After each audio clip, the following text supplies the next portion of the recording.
민사집행법은 채권자의 정당한 권리를 실현하는 마지막 열쇠입니다. 법원의 판결이나 집행권한이 있더라도 실제로 채무자가 변제를 거부하거나 이행하지 않는다면 무용지물이 될 수 있습니다. 이때 민사집행법은 국가가 강제력을 동원하여 권리를 실현할 수 있도록 보장하는 역할을 합니다. 채권자는 정당한 권리를 행사할 수 있도록 보호받고 채무자는 부당한 피해를 입지 않도록 절차가 공정하게 운영되며 모든 사람은 법을 통해 권리를 회복할 수 있습니다.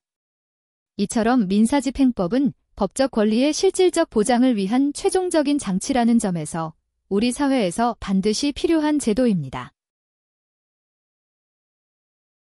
민사집행법의 체계와 주요 내용에 대해 설명드리겠습니다. 먼저 제1편 총칙에서는 민사집행법의 목적과 기본 원칙, 그리고 집행을 담당하는 기관, 집행관 및 법원 등에 대해 규정하고 있습니다. 즉, 민사집행이 이루어지는 법적 기반을 정리한 부분입니다. 다음으로 제2편 강제집행에서는 강제집행의 절차와 요건을 다루고 있습니다. 제1장 총칙에서는 강제집행을 개시하기 위한 요건, 즉 집행권한의 필요성과 집행법원의 관할 등에 대해 설명합니다. 제2장 금전채권에 기초한 강제집행에서는 채권자가 금전채권을 집행하기 위해 필요한 절차를 규정하고 있습니다. 제1절 재산명시 절차 등에서는 채무자의 재산을 파악하는 방법, 즉 재산명시, 재산조회, 채무불이행자 명부 등재 등에 대해 다룹니다. 제2절 부동산에 대한 강제집행에서는 부동산 강제경매 및 강제관리 절차를 규정하고 있습니다. 제3절 선박 등에 대한 강제집행에서는 선박, 항공기, 자동차 등 특정 동산에 대한 강제집행 절차를 설명합니다. 제4절 동산에 대한 강제집행에서는 채무자의 동산을 압류 매각하여 금전채권을 변제하는 절차를 규정하고 있습니다.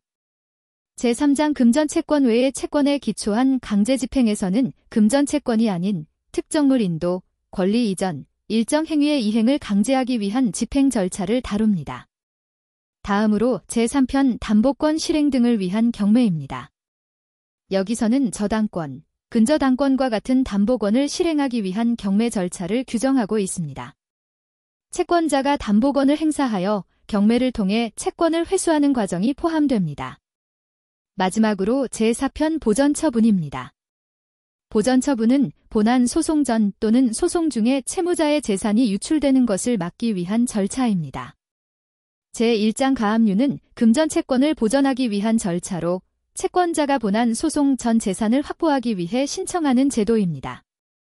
제2장 가처분은 금전채권 이외의 권리를 보전하는 절차로 예를 들어 부동산 등기 이전을 방지하거나 특정 행위를 금지하는 내용이 포함됩니다. 이처럼 민사집행 절차는 조문이 곧 집행의 실무와 판례의 출발점이기에 절차의 지도이자 집행의 설계도라고 할 수 있습니다.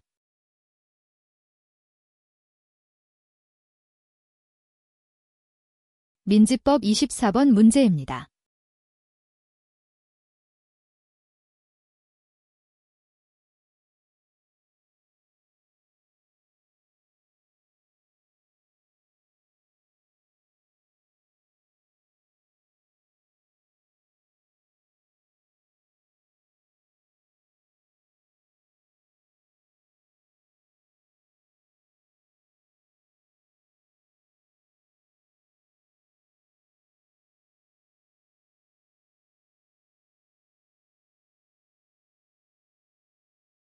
이번 시간에는 소송 종료 선언이 확정된 경우 1심 판결의 효력이 유지되는가 라는 매우 중요한 쟁점을 중심으로 한 대법원 판례를 살펴보겠습니다.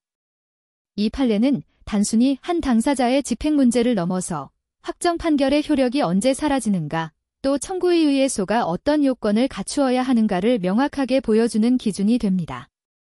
지금부터 사건의 흐름과 쟁점, 그리고 대법원의 판단을 차례대로 정리해 보겠습니다.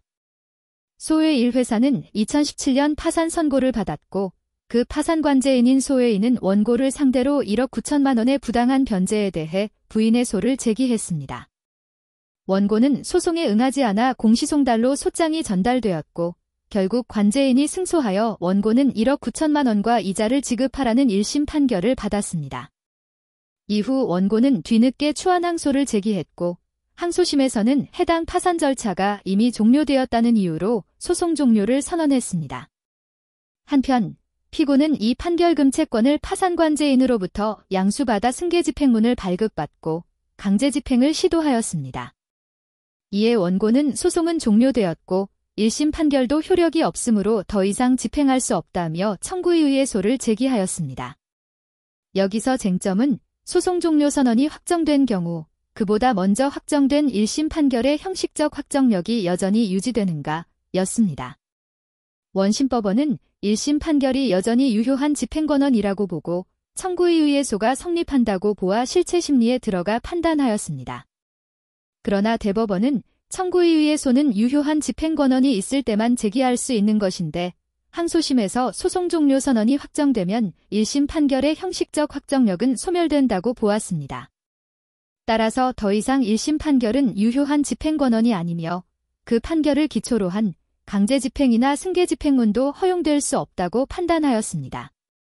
결론적으로 대법원은 원심을 파기하고 청구이의소는 부적법함으로 각하, 다만 승계집행문에 의한 집행을 불허해달라는 예비적 청구는 받아들여야 한다며 이를 인용하였습니다. 정리하자면 소송이 항소심에서 종료되었다면 그 전에 공시송달로 확정된 1심 판결도 더 이상 효력을 가지지 못한다는 것이 이 판례의 핵심입니다.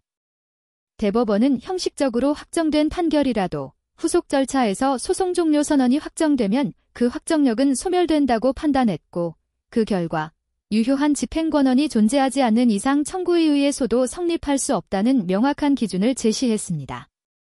오늘도 시청해주셔서 감사드립니다.